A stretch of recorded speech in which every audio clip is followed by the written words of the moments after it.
Auditrices, auditeurs de Radio Cotonou, bonsoir. Les battements du cœur que vous venez d'entendre dans le générique de cette émission sont indicatifs de la sensibilité de cet organe fondamental, central du corps humain. La preuve par 9 de cette assertion est que les battements du cœur ne s'arrêtent jamais, sauf pour marquer la fin de la vie, c'est-à-dire le décès par arrêt cardiaque. Il y a donc des raisons de s'inquiéter devant les palpitations cardiaques, les cas de gros cœur et autres pathologies du cœur. Mais que faire pour prévenir ces maladies-là? Comment se mettre à l'abri des crises cardiaques? Dans le même sens, un cœur malade peut-il influencer les autres organes tels le foie, le côlon, le poumon, les yeux, etc.? Voilà la thématique ce soir, intitulée « Notre cœur, notre santé, regard croisé ». Pour en débattre, nous accueillons sur tapis rouge un des meilleurs cardiologues, je pèse bien mon mot, un des meilleurs cardiologues de la place, Dr Latif Moussé de la clinique Atikamen de Cotonou. Vous l'entendrez dans un instant et puis vous prendrez le pouvoir de la parole pour exprimer vos préoccupations sur le cœur. Merci de votre aimable attention.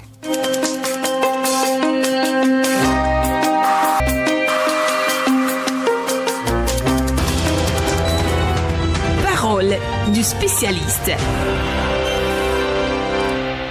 Docteur Latif Moussé, bonsoir, bienvenue dans les studios de Radio Cotonou pour la deuxième fois, je suppose. Merci de nous faire cet honneur, Docteur Moussé, de toujours répondre à notre invitation malgré vos charges là-bas. Merci mon cher ami René Béa, c'est un plaisir d'être avec vous parce que l'opportunité de partager le peu que nous savons, meilleur des cardiologues, donc je crois que je suis une personne ordinaire en tant que professionnel de santé. Quelle humilité! Et nous allons essayer d'aborder, d'éclaircir et de rassurer quelque peu en donnant des conseils que je crois certains de nos auditeurs savent. Nous allons mettre l'accent sur la régularité, la durabilité pour que ce que le cœur peut en tirer puisse être vraiment bénéfique et sur le long terme. La précision vaut bien la peine. J'ai dit un des meilleurs. Donc, rassurez-vous, docteur. Je sais que vous êtes très humble. J'ai dit un des meilleurs. Donc, rassurez-vous, docteur. Bon, cher René, on va continuer. On poursuit. Formalité d'usage. Alors, la présentation de votre parcours, brièvement, cela s'entend.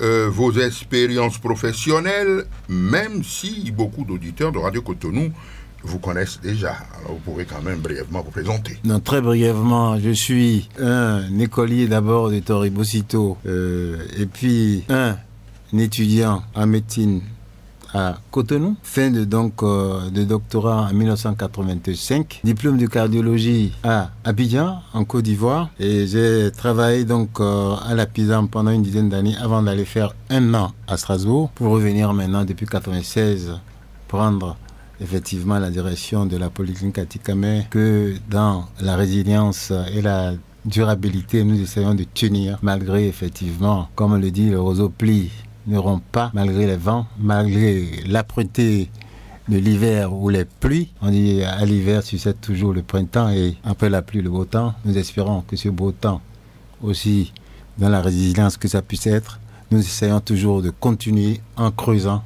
en creusant toujours pour créer de la valeur. Oui, absolument. Je n'exagérerai certainement pas à témoigner quand même que vous tenez bien la barque de l'autre côté de Atikamekw, l'hôpital Atikamekw, j'en sais quelque chose de toutes les façons.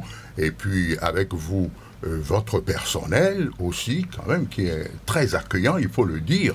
Votre personnel qui est très accueillant dans tous les compartiments de votre hôpital. Et chapeau à vous-même, le patron, et puis au personnel. Merci beaucoup. Oui. Effectivement, bon, une hirondelle ne fait pas vraiment le printemps. C'est évident que sans eux, tout ce qu'on aurait pu faire serait rien du tout. Ouais, oui. C'est évident qu'il y a aussi, il ne faut pas vraiment trop se caresser dans le sang du poil. Hein. Ça, oui, nous avons des choses qui sont relativement pas bien faites plutôt, et ça nous amène effectivement à être vraiment sur la pression afin que ce qui devrait être fait dans le temps, sans négligence, avec promptitude, auprès de nos patients, parce que c'est eux qui nous valorisent en fin de compte. Absolument. T'en es un, mais je crois que on n'est pas là pour parler vraiment. Le secret médical de tout le reste, il y a nombre d'autres aussi qui vont peut-être se plaindre. Nous allons essayer, pas à pas, pour rattraper, pour continuer vraiment à faire en sorte que la sécurité des patients puisse l'emporter et que l'essentiel de l'offre de soins que nous donnons soit vraiment des soins de qualité et de sécurité. Très bien, docteur. Pour entrer dans le vif du sujet maintenant, beaucoup de Béninois se plaignent des palpitations cardiaques. Palpitations cardiaques. Qu'est-ce à dire? Vous allez en parler dans un instant. Et puis, d'autres Béninois se laissent dire par des cardiologues qu'ils ont un gros cœur. Vous entendez souvent ces terminologies-là, palpitation, gros cœur. Alors, qu'est-ce à dire tout cela, docteur? Très bien, merci beaucoup, mon cher Béa. Non, palpitation, d'abord, c'est quand nous avons une accélération, une irrégularité, où l'ensemble de tout ça, accélération, irrégularité, mélangée parfois donc à des hyper-accélérations et irrégularités, dont certains peuvent être complètement une banalité en fonction des circonstances, dont certaines seront plutôt des préoccupations cardiovasculaires et des choses vitales. Quand on a de la fièvre, on peut avoir des accès de palpitation. Quand on a eu de la diarrhée et qu'on a perdu beaucoup d'électrolytes, on peut avoir des palpitations. J'en passe, mais il y a des affections, on ne va pas tout les citer ici complètement, qui sont intrinsèquement cardiaques parce que le rythme est complètement anarchique. Et dans ces cas, effectivement, quand nous prenons une pathologie de ce genre, il faut voir tout autour de ça. Il s'agit de quel type de personne, pour ne pas parler des patients toujours, bien sûr, qui se plaint de palpitations. C'est cela. Quand on vient, on se dit, tout autour, la personne est-elle obèse? Est-elle hypertendue? Est-elle diabétique? La personne n'a rien du tout. La manière, effectivement, d'approcher les palpitations, c'est différent. C'est une expression, effectivement, d'exagération donc du rythme et d'anomalie dans la régularité, parce que le rythme du cœur doit être, effectivement, régulier, pas plus de 80. Et puis, mais ceci dit, c'est chez l'adulte, parce que à 80, chez le nourrisson, c'est déjà pas, c'est pas normal. Bon, chez le nourrisson, c'est au-delà de 100. Donc, mais tandis que chez l'adulte, au-delà de 100, attention, on peut avoir effectivement des palpitations. On peut être même en dessous, et c'est l'irrégularité qui l'emporte. Oui, c'est là. Et c'est mal vécu. C'est ça. Mais on peut même avoir une irrégularité de rythme sans aucun signe. C'est ça. Et la personne ne le sent pas. Parce que le rythme peut ne pas être rapide, il ne va pas trop le sentir. De temps en temps, il va avoir des ressauts. Il faut prendre sa pulsation. C'est simple. Il suffit de mettre tout simplement les 3 doigts sur le creux du poignet, on sent battre. Et ça, je crois que tout le monde doit pouvoir s'entraîner effectivement et prendre d'ailleurs sa pulsation.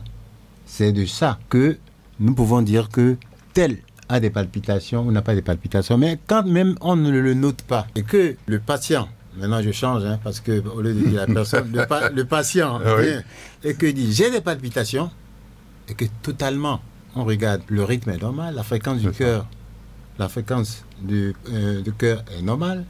L'examen complet, c'est normal, mais ce n'est pas pour autant cela qu'on va dire, oui, ce n'est que une banalité. C'est ça. Il faut pousser. L'électrocardiogramme, avant cela, l'examen clinique, mais les circonstances dans lesquelles ça s'est passé, Oui.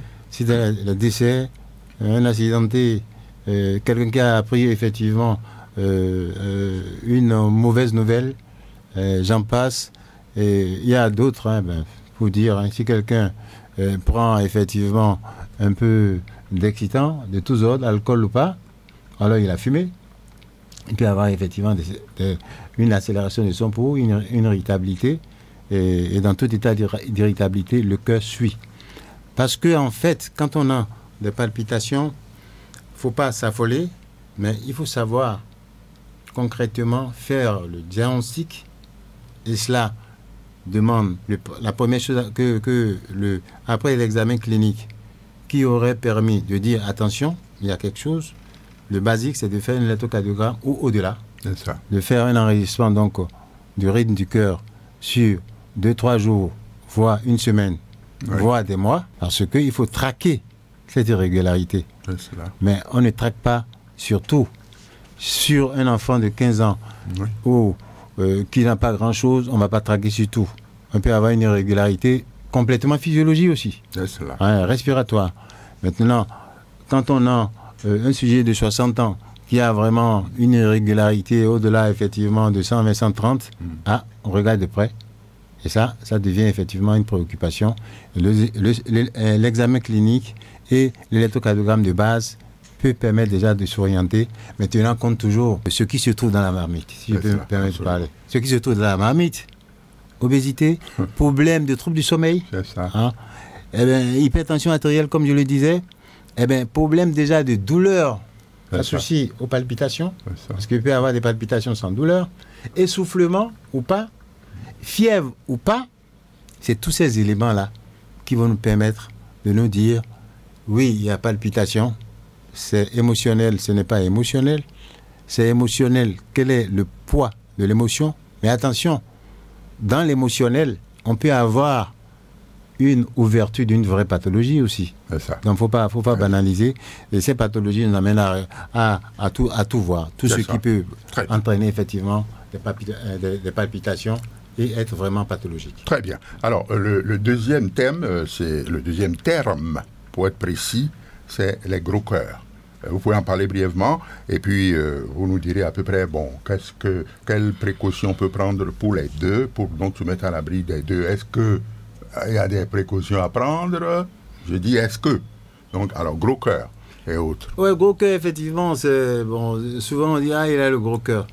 Et je crois qu'il faut rester très, très prudent, parce que c'est souvent avec la radio qu'on disait dans le temps qu'on a le gros cœur. Quand on fait une radiographie du thorax, pour ne pas dire le télécœur, encore que c'est radio du thorax mal inspiré, c'est-à-dire que c'est pas pris au bon moment, etc. Et la position, etc. Si on passe tout ça là, il y a des faux gros cœurs. C'est ça, il y a des faux gros cœurs. Un faux gros cœur. Voilà. Maintenant, quand on prend le gros cœur, on peut résumer quelque peu. C'est ça. C'est deux types ou trois. C'est ça. C'est-à-dire, le premier type, c'est vraiment large. Le cœur est large, il a 4 cavités du cœur. C'est ça.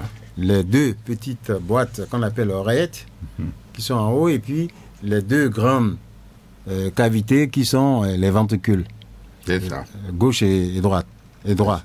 Ces cavités, donc, quand elles se dilatent, oui, mais on peut avoir gros cœur parce que, particulièrement les pathologies qui touchent le côté gauche, oreillette gauche et ventricule gauche, les parois deviennent épaissies. C'est ça, les parois même des 2 côtés. De tout le cœur de manière globale.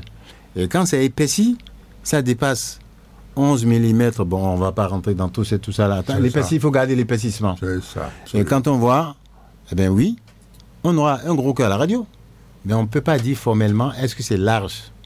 Est-ce que c'est épais? Quand on regarde bien avec le recul, on peut dire, c'est peut-être hypertrophique, mais la radio ne permet pas de... C'est l'échographie cardiaque qui va permettre de dire, oui, ça là, c'est les parois qui sont épaissies. Ceci, c'est les cavités qui sont larges. Mais ceci, c'est l'association des deux. Ça fait les 3 cas. C'est ça. Donc, c'est à la fois épais et large. C'est ça. C'est ce qu'on peut vraiment retenir par rapport au gros cœur. Et quand on parle de gros cœur, la première chose qui suit, quelle est la fonctionnalité vraiment du cœur? C'est cela, absolument. On peut voir un sportif qui l'utilise parce que c'est un muscle, hein, le cœur, qui a commencé dans une belle introduction, hein, tu as eu à faire, mon cher René, qui bat effectivement depuis le ventre de notre maman. Très tôt, c'est le premier organe qui est formé. Et puis, effectivement, pendant longtemps, quand ça bat, oui, il peut s'arrêter, mais on peut le récupérer. Parce que, bon, on a envie de réanimer. Et il y a des systèmes pour faire le relais. Quand il y a un battement qui est en dessous de 40, et la personne a des vertiges, a des syncopes, il y a effectivement la possibilité de mettre une pile pour suppléer. Donc, tout arrêt n'est pas mortel. C'est ça. Effectivement, l'évolution de la science nous a permis vraiment d'évoluer dans ce sens-là. C'est pour dire tout simplement que, franchement, effectivement, être en bonne santé, tenir compte vraiment de son cœur, s'évertuer à avoir effectivement un cœur en bonne santé, c'est capital, parce que cet organe subit tout, parce que cet organe, sans lui, nous ne sommes pas, parce que tout ce que nous sommes sur le plan mental, sur le plan physique, c'est pour ça qu'on dit que c'est le cœur qui est le plus important de l'organisme. Mais au-delà de tout, le cœur qui n'est pas effectivement organe reste important aussi dans le mental. Et quand le mental ne maîtrise pas son cœur, il peut aussi s'emballer et développer des pathologies. Absolument. Qui sont difficiles à récupérer. Absolument. Je vous remercie beaucoup d'avoir survolé déjà les questions des arrêts cardiaques, la question des crises cardiaques, par exemple. Arrêt cardiaque, crise cardiaque, vous avez survolé ça un peu. Peut-être que dans les conseils, vous pourrez donner au public qu'est-ce qu'il faut faire, quelles précautions, quelle hygiène pour ne pas en arriver là. Alors, nous allons entrer directement sur la thématique de ce soir, à savoir l'importance de la place, si je peux parler comme ça, du cœur dans notre organisme. On dit que le cœur est le point central de notre organisme. D'ailleurs, c'est intitulé ici « Notre cœur, notre santé ». Donc, est-ce qu'un cœur malade peut contaminer, bon, j'enlève contaminé, peut avoir une incidence sur les autres organes, le foie. Si votre cœur fonctionne mal, est-ce qu'il peut avoir des répercussions sur votre foie, sur votre côlon, sur vos yeux, etc., sur votre poumon? Docteur, dites-nous brièvement un peu ce que c'est avant la suite. Merci beaucoup. Ça dépend du type de fonctionnement dont on parle. Effectivement, quand on prend le mauvais fonctionnement du cœur dans sa globalité, on pense en gros à la pompe. Et cette pompe, si ça ne fonctionne pas bien, il faut imaginer, c'est le cœur, ensuite les tuyauteries que représentent vraiment les vaisseaux.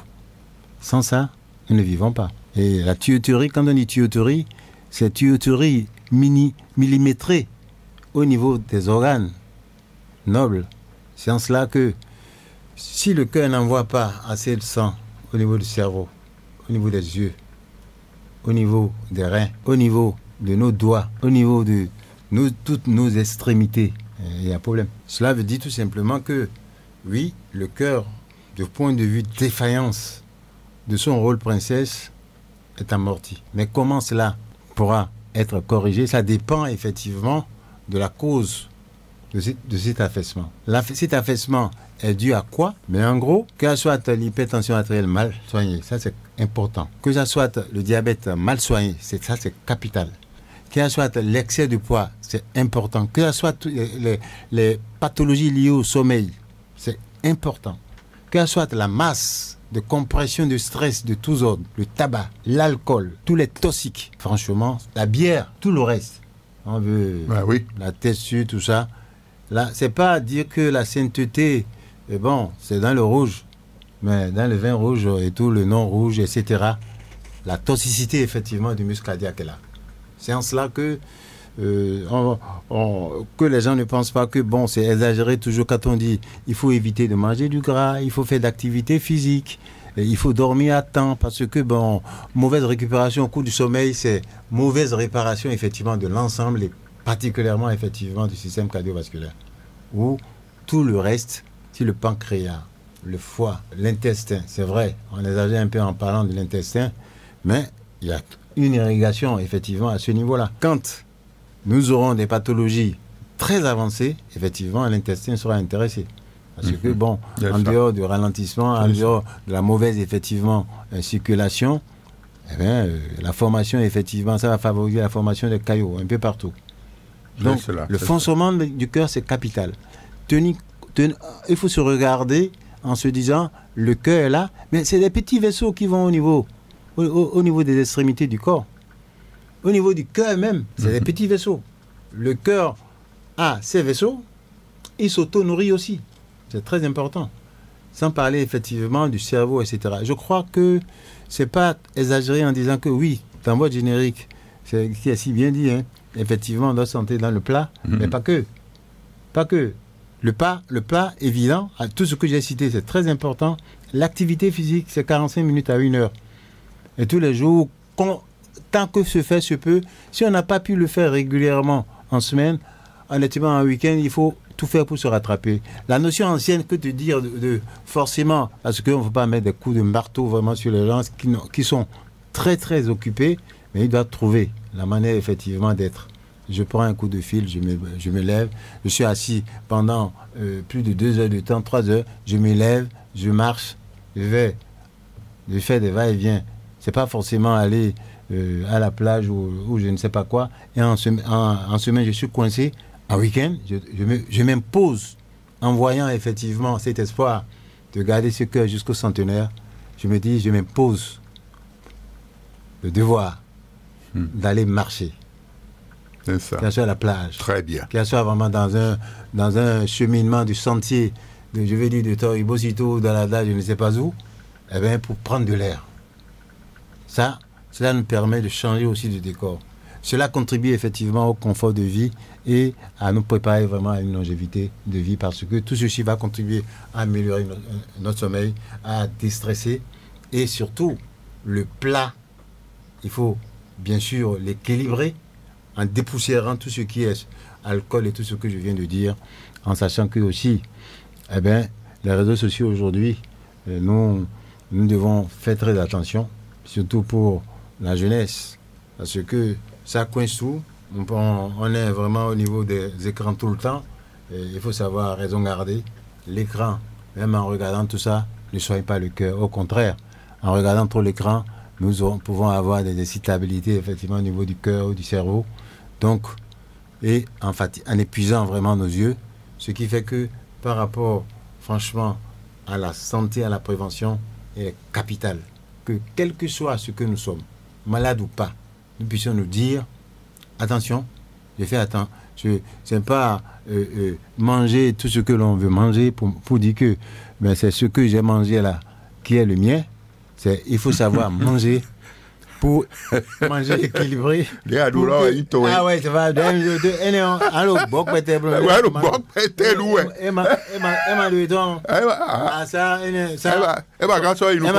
Comment on met bien dessus, on met 20 dessus, etc.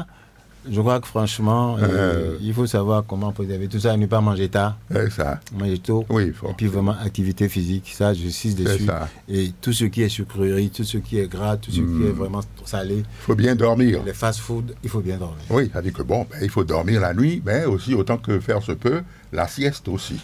Oui, c'est une bonne question. Et même d'ailleurs, je peux dire que par rapport à la sieste, l'unanimité ne se fait pas, mais une sieste qui dure plus de 20 minutes n'est pas normale. Les micro-siestes, moins de 20 minutes, c'est ça qui est mieux.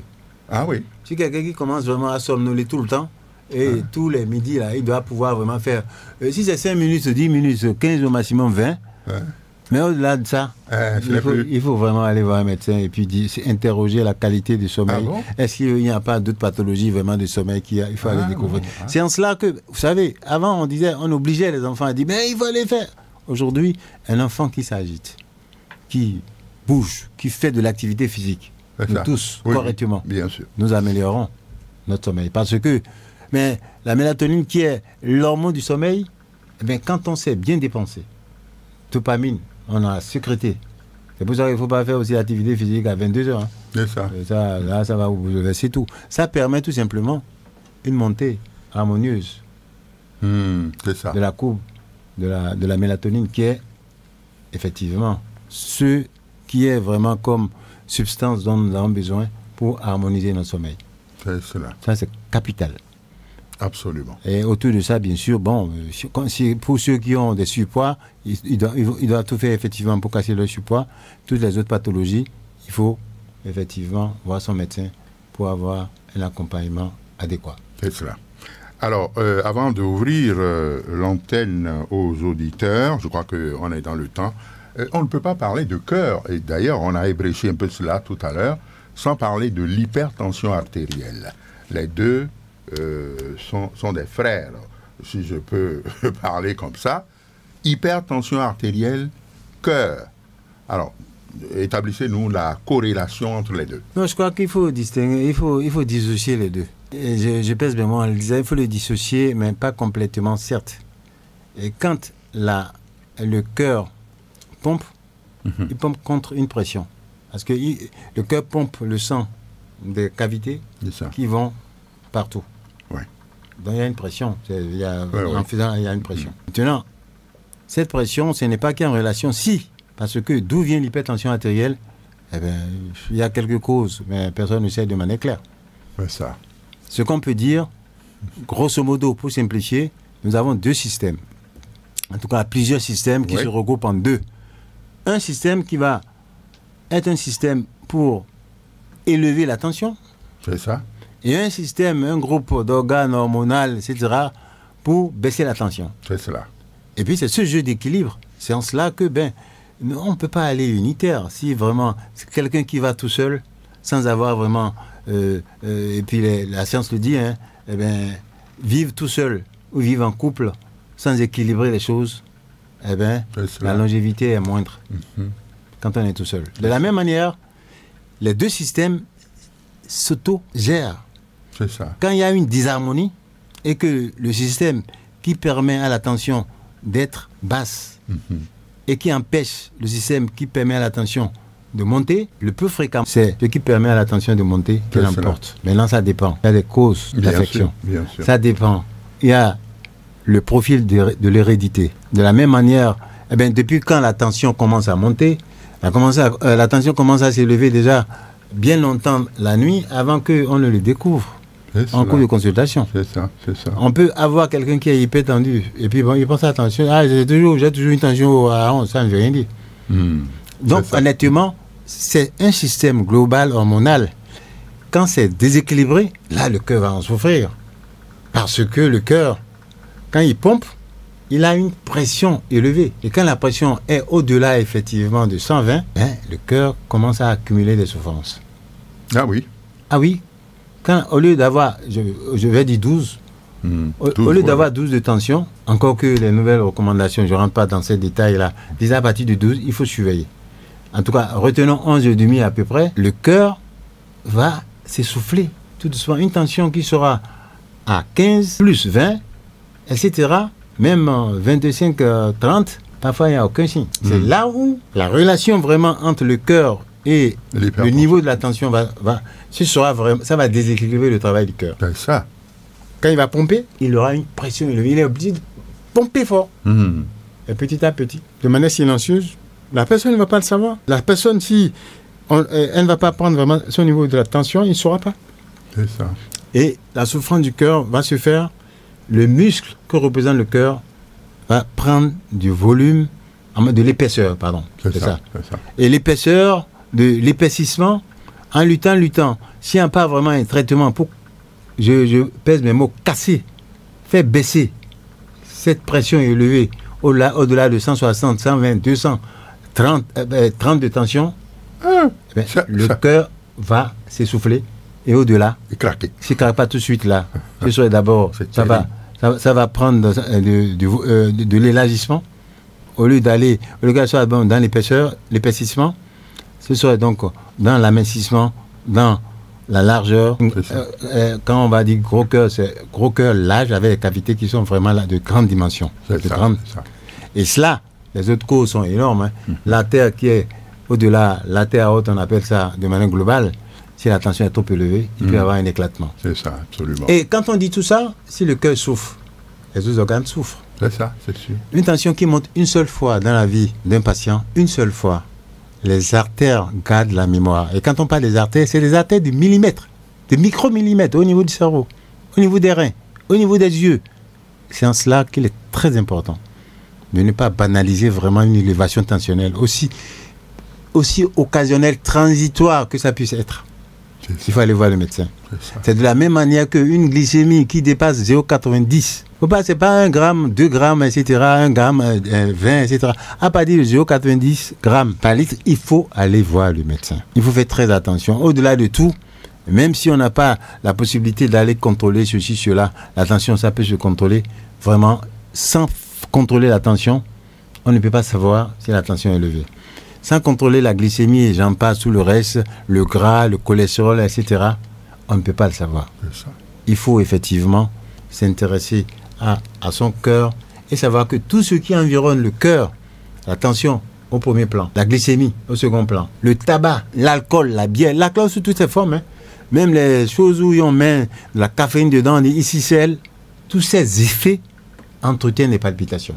Tous ces effets, le guronzan qu'on prend, ça peut fragiliser la pompe du cœur et empêcher le bon fonctionnement vraiment du muscle cardiaque. Il y a un nombre de choses qu'on ne connaît pas, qui sont dans les fast-foods, dans les aliments, et on dit oui, c'est beau à manger, mais le contenu, c'est quoi?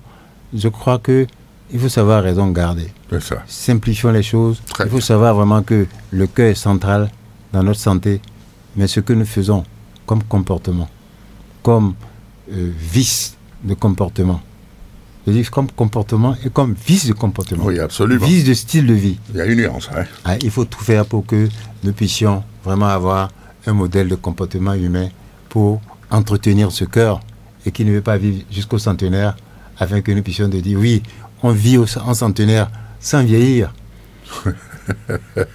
Parce que prendre de l'âge et vieillir, c'est pas pareil. C'est pas la même chose. Exactement. Docteur Mousset, merci infiniment. Nous allons ouvrir maintenant le créneau aux auditeurs qui attendent déjà. Merci infiniment pour votre densité à travers ce que vous venez de dire. Je crois que ça va partir pour la deuxième rubrique.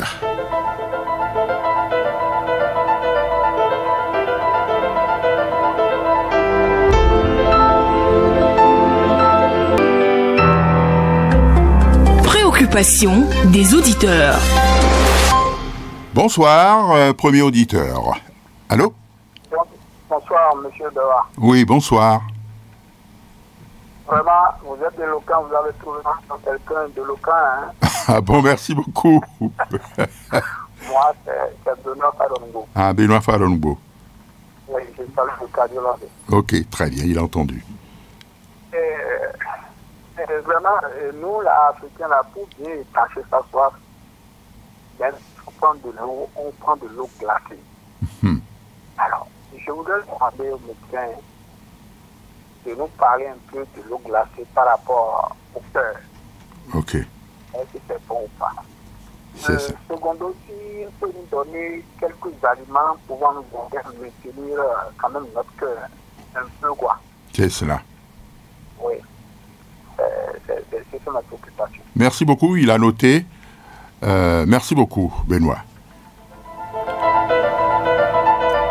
Deuxième auditeur au bout du fil. Allô? Oui, monsieur René Béat, bonsoir. Bonsoir, monsieur. Oui, c'est Bernardin Fabi. Bernardin Fadi. Oui, je salue votre invité. Ok, il a entendu.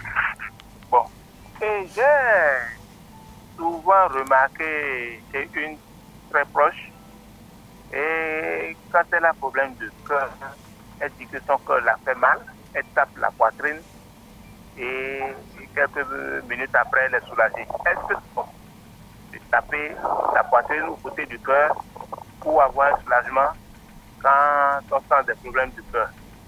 Ça, c'est un. Et de deux, ce que moi je ressens, c'est parfois quand je mange quelque chose, peut-être qu'il y a eu dedans, je commence à sentir des douleurs au niveau du cœur. Je ne sais pas si c'est dû à quoi. Ah oui. Donc, oui.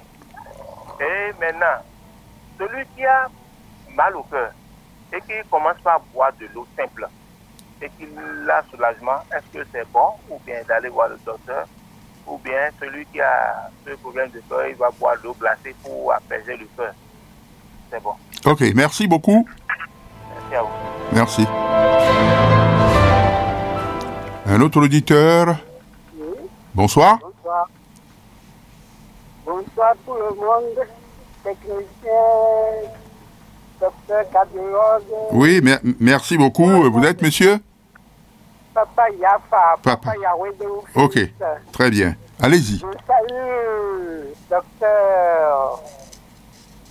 Allons-y un peu plus vite là, parce que le temps est parti. Papa Yafa. Oui. Ok. Non, tout juste pour dire que il faut faire aussi des recherches chez nous. Oui, oui, C'est tout. Bon, voilà. Alors on peut s'arrêter là. c'est ça. Très bien, Fondamental. c'est ça. Ok, je crois qu'il a pris une autre, c'est-à-dire... Et puis la confiance en Dieu. Bon. Oui. Je n'ai pas oublié, mais il me semble que il y aura certainement plus de changements. Merci, à bientôt. Bon, merci beaucoup, il a pris une autre. Il va vous répondre tout à l'heure.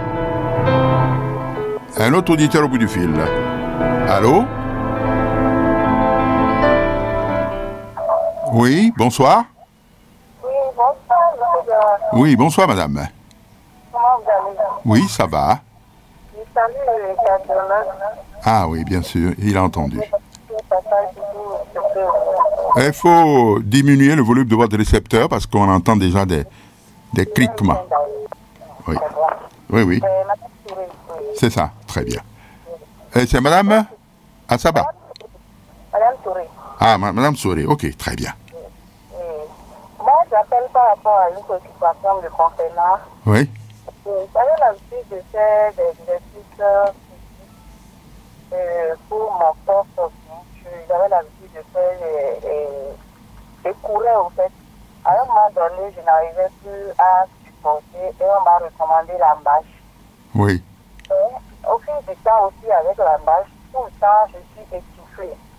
ah oui, Je voudrais comprendre si ça a rapport à mon cœur ou bien c'est un autre problème.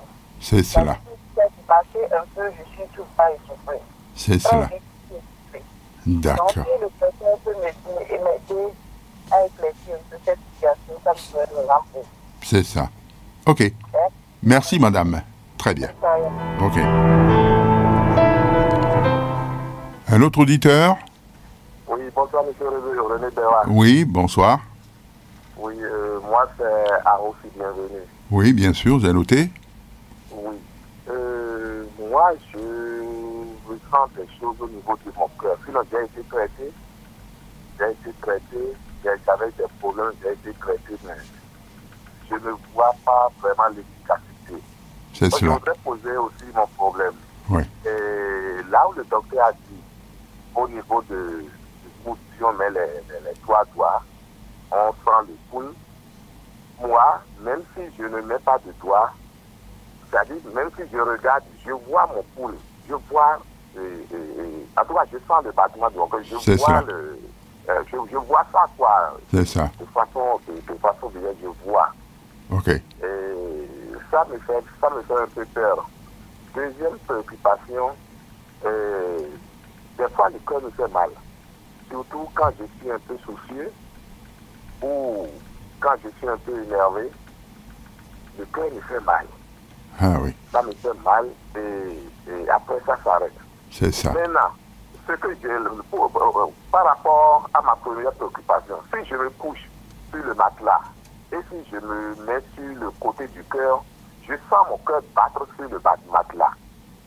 Ah oui, Je sens mon cœur battre, c'est-à-dire mon cœur bat, s'il touche le matelas, je suis gêné, je me tourne de l'autre côté. Donc souvent, je me couche du côté droit. c'est cela. Parce que si ça commence par faire ça, ça me gêne, quoi. Voilà. Mais à part ça, je n'ai pas d'autres problèmes. Mais je marche. Je marche quand même. Et quand je marche un peu trop, c'est-à-dire le cœur bat très fort. Je C'est sens ça. ça, quoi. Quand je marche. Ok. Ça ne me fait rien, mais est-ce que c'est pas préoccupant? Voilà, très bien. Très bien, monsieur. Merci.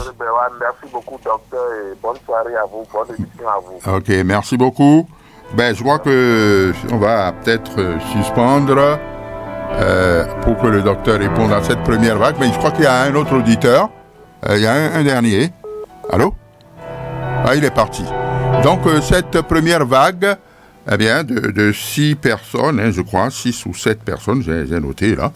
Le docteur va répondre à ça, et puis après, on verra si le temps permettra de prendre encore quelques autres. Docteur Moussé, c'est à vous. Merci beaucoup, mon cher René Guevara. Merci à tous les auditeurs pour les questions pertinentes. C'est des approches de réponses que je vais donner. L'eau glacée, bon, je crois que c'est monsieur Falongo, je crois, si j'ai bien noté les noms. Excusez-moi si je les écorche, ou bien j'en ai oublié. L'eau glacée, je crois que, bon, qui fait mal au cœur, directement, on ne peut pas dire. Quand on prend de l'eau glacée, c'est d'abord dans le tube digestif. Et c'est évident que par rapport aux spécialistes, aux recommandations des spécialistes en nutrition, eh bien, mieux vaut prendre de l'eau qui n'est pas glacée. Parce que l'organisme est obligé vraiment de remonter, au moins à la température de 37 degrés, 36,5, 37, avant que ça ne passe vraiment dans l'organisme.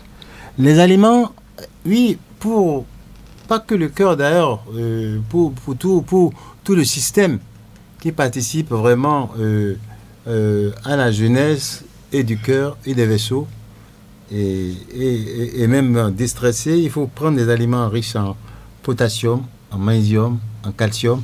Mais si vraiment vous allez, parce que automatiquement on va se connecter pour voir, si on dit d'aller prendre des noisettes et vous êtes allergique de graisse, n'allez pas prendre des noisettes. Si on vous dit vous êtes diabétique et qu'on vous dit de consommer beaucoup de bananes pour avoir du potassium, attention, il faut peut-être faire attention pour pouvoir éviter de majorer le niveau de votre sucre dans le sang, c'est-à-dire la glycémie. L'auditeur suivant, c'est bien taper la poitrine. J'ai oublié. Oui, c'est ça. Oui. Oui, voilà. Bon, ok, taper la... la préoccupation, c'était taper sur la poitrine. Je crois. Oui. Et quand il a mal... Il tape sa poitrine. Oui, sa poitrine. Non, il faut dire que, effectivement, quand on a mal, c'est quel type de douleur on a? Parce que dans la poitrine, il y a plusieurs. Il y a le tube digestif, il y a tout le système respiratoire. Le cœur est central, c'est vrai. Effectivement, comme c'est le cœur le plus important, comme je disais tout à l'heure, quand on a mal à la poitrine, le plus urgent, effectivement, c'est ça. Je crois que si vous avez des douleurs, on peut rentrer dans les détails, il n'y a pas à banaliser une douleur thoracique. Derrière la douleur thoracique, il peut y avoir beaucoup de choses au-delà, effectivement, du cœur. Il faut voir vraiment un médecin. C'est très important. Autant voir un médecin pour être rassuré que, surtout, quand on a au-delà de 40 ans, ou alors même on n'a pas encore 40 ans, on est hypertendu, diabétique, etc., il ne faut pas banaliser. Le symptôme n'est pas... Il ne faut pas regarder un symptôme de manière isolée. Il faut mettre ce que l'on a comme souffrance au sein de ce que l'on est. Je pèse mes mots par rapport à ça. C'est très important. Mais quel que soit ce qu'on est, il faut quand même aller voir un médecin. Parce que nous, médecins, qu'est-ce que nous ne connaissons pas grand-chose. Quand la maladie a été... La preuve, c'est Covid. Avec Covid, qu'est-ce qu'on a raconté? On a raconté des boubas. Excusez-moi le terme. Bon, je fais la parenthèse. C'est pour dire que vraiment, c'est vous, en tant que vraiment patient, qui nous permet effectivement d'avancer dans les recherches. Manger et puis douleur au cœur. Non, quand on mange, ça passe d'abord dans la pratique. Quand on a mal, automatiquement, si c'est 5, 10 minutes, 30 minutes, moins de 3 heures après, ça va manger, donc ce n'est pas le cœur. C'est autre chose. C'est autre chose. Vraiment. Il faut aller voir sur le plan digestif. En tout cas, autant voir un médecin. Si ça doit être le cœur, bon, vraiment, c'est en fonction de ce que vous avez consommé qui excite le cœur. Mal au cœur, eau glacée, ça, voilà, c'est la même chose. Si vous avez mal et que vous prenez de l'eau glacée et que ça se calme, mais faites attention, il ne faut pas banaliser. On peut avoir une fausse sensation de bien-être sans que la chose soit réglée complètement. Papa Yawele, recherche chez nous. Non, c'est évident que tout ce que nous disons là, c'est les conseils. Tout simplement. Les cultivateurs, mais ils sont parfois les plus intelligents que nous. Ah oui, il sait ce qu'il est, il sait ce qu'il a. Il ne vient pas faire vraiment en tout cas, il ne vient pas vraiment en consultation pour raconter des choses qui ne tiennent pas debout. On les écoute. Et je crois que par rapport à cela, non, chez nous, il y a des recherches qui se font dans un nombre de domaines. Mais ceux dont on parle ici, il faut éviter tout ce qu'on a dit là. Éviter de consommer et de l'alcool, le solabi à gogo, le vin, je ne sais pas quoi d'autre, le tchapalo même, qui est sucré, déjà très sucré, on y ajoute, on ne sait pas quel mélange y met dedans. L'alcool sous toutes les formes, suze, etc. J'en passe. Et ajouter la cigarette. Aguilé, on prend là, oui, bon, les cigares, etc. Et sucrerie dessus, avec plein de blocs pétés, etc. Je crois qu'il faut, je passe dessus. Il faut vraiment, et puis il faut faire, s'il faut manger tard, bref. Madame saurait, 6 mars, non, je crois qu'il faut qu'elle voie un médecin quand même. Parce que bon, elle courait, ensuite donc l'imitation, ensuite, bien qu'elle a commencé à marcher, l'imitation, est-ce qu'elle a un excès de poids ou pas? Même si elle a ça, franchement, il faut aller. Et quel âge elle a déjà? C'est une jeune dame de 20 ans ou alors une belle dame de 60 ans qui fait 40 ans. Il faut qu'elle voie vraiment un médecin. Absolument. Pour intégrer les symptômes dans le canevas qui est unique et que le médecin vraiment va en tenir compte pour faire des explorations parce que à vue d'œil, à moins d'être même Bokono, même le Bokono, son Bokono n'est pas aussi clair s'il ne fait pas le phare, et même dans la lecture du phare, on peut dérailler complètement, mais ils vont raconter des choses à dormir debout du jour. Absolument. Voilà, donc pour continuer, à Rossi, bienvenue, traitement, pas de satisfaction. Je vois ça. Bon, je crois que, vous savez, c'est le malade qui se soigne. L'essentiel, parfois, bon, nous pouvons mal écouter, mal comprendre, mais il est très important que le dialogue fusionnel médecin-malade soit. C'est ça. Et qu'on écoute. Je souhaite plutôt qu'ils puissent revoir les médecins et que soit vraiment bien écouté. Est-ce que c'est vraiment le cœur le problème? Est-ce que c'est le vivre social avec les difficultés qu'il a? En tout cas, il faut mettre ça dans un contexte clair pour qu'on puisse effectivement avancer dans éventuellement les explorations. Énervé cœur, oui. Ah ouais, il le dit même. C'est vrai que j'avais oublié. C'est heureux que j'ai noté ça. Quand on s'énerve et puis on a mal, oui, ça peut être une banalité, mais non. Qu'est-ce qu'on est? Je ne sais pas. Ce qu'il est. S'il est un diabétique, etc. Quand il s'emballe son cœur, oui, il a une hyper-excitabilité et ça se sent. Oui, parce qu'il s'auto-regarde, parce que bon, il y a d'autres choses. Bref, je peux dire, est-ce que c'est pathologique? C'est oui et non. Il s'écoute beaucoup. Parce qu'il est dans une situation effectivement d'être à fleur la peau face à son vécu, mais peut-être quand il est dans une situation vraiment de détente et bien embrassé par quelqu'un, peut-être qu'il ne sent plus rien du tout. Il ne sent plus rien du tout. Bon, l'un dans l'autre, c'est pour faire sourire un peu. Il faut qu'il voit vraiment un médecin pour que la chose soit vraiment bien étiquetée. Très bien. C'est pas la peine vraiment de s'affoler par rapport à ça. Très bien, docteur. Je crois qu'on n'a plus beaucoup de temps pour... on va peut-être prendre une ou deux personnes. Je crois que le temps est parti complètement. Nous n'avons que quelques 5 minutes pour partir. On va tenter quand même de prendre Ghislain. On va prendre 2 personnes très rapidement. Le médecin va... Allô? Allô? Allô? Il est parti. Ouais, c'est juste pour demander son numéro. Ah bon? C'est juste pour demander son numéro. Voilà. Bon, il va répondre tout à l'heure. Oui? Allô? Oui, bonsoir, monsieur René Béra. Oui, bonsoir, madame. C'est madame Assaba. Ah, madame Assaba, ok. Je salue votre invité. Très bien. Allons-y brièvement. Ok. Le docteur a dit tout à l'heure que si on veut faire cette glacée, ça doit être pour 20 ou 15 minutes. Donc, si on fait ça durant pendant 1 heure, 2 heures, là, c'est pas bon. C'est ma question. C'est ça, très bien. Ok. Merci beaucoup. Donc, je crois que je vais donner le micro au docteur pour répondre. Et puis après, on va inventer encore une autre occasion. Le docteur va accepter de le venir. Voilà. Docteur, c'est à vous. Non, merci beaucoup. Je Je vais laisser Bewa qui a mon contact gérer Inbox. Donc, ceux qui ont demandé mon contact. Je crois que par rapport à la sieste, c'est une très belle question, Madame Assaba. C'est des préoccupations banalisées. Et c'est pour ça qu'on dit que vérité au-delà des Pyrénées errait en dessin. La vérité d'hier, pour simplifier, peut-être tout simplement l'erreur d'aujourd'hui. Ou alors, en tout cas, l'absence de vérité complètement, sans dire que c'est une conception complètement revoir ou faux. Ah oui, absolument. Siester, c'est clair, les travaux sont clairs.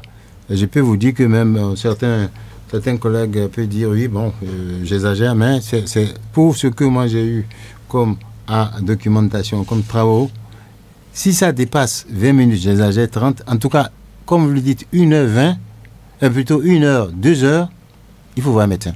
Surtout si on est obèse, je ne vais pas rentrer dans d'autres descriptions, si on ronfle, si on a des somnolences, malgré que effectivement on fait 1h, 2h, et on se lève, après on est devant l'ordinateur, on est tout seul, on regarde en l'air, on commence encore à somnoler, c'est très important effectivement de se rapprocher pour faire une exploration du sommeil. Très bien. Ça peut être une apnée de sommeil, ça peut être le cachet d'autres choses, surtout si la personne est hypertendue, diabétique et tout le reste, ou obèse. Je vous remercie, Madame Assaba, et merci vraiment à tous les auditeurs et auditrices. Merci vraiment à ceux qui sont dans l'ombre, hein, parce que sans eux, franchement, on n'aurait pas cette audition magnifique. Oui, bien sûr, parce que... Et tout. Et puis, mais merci, mon cher ami René Béat. Oui, alors donc, quelques 2-3 minutes, est-ce qu'on peut prendre ce temps pour votre numéro en direct? J'aurais pu peut-être promettre et donner, mais je préfère quand même que séance tenante, si c'est possible. Bon, comme René insiste, c'est le 01 maintenant. Hein. Oui, absolument. 01 95 96 0064. Voilà, donc voilà, 01 95 96 0064. Voilà. Docteur Mousset. Et puis, il est à la clinique à Tikamen de Cotonou. Vous connaissez où ça se trouve. Voilà, je crois que vous êtes servis. Absolument. Cette émission est terminée.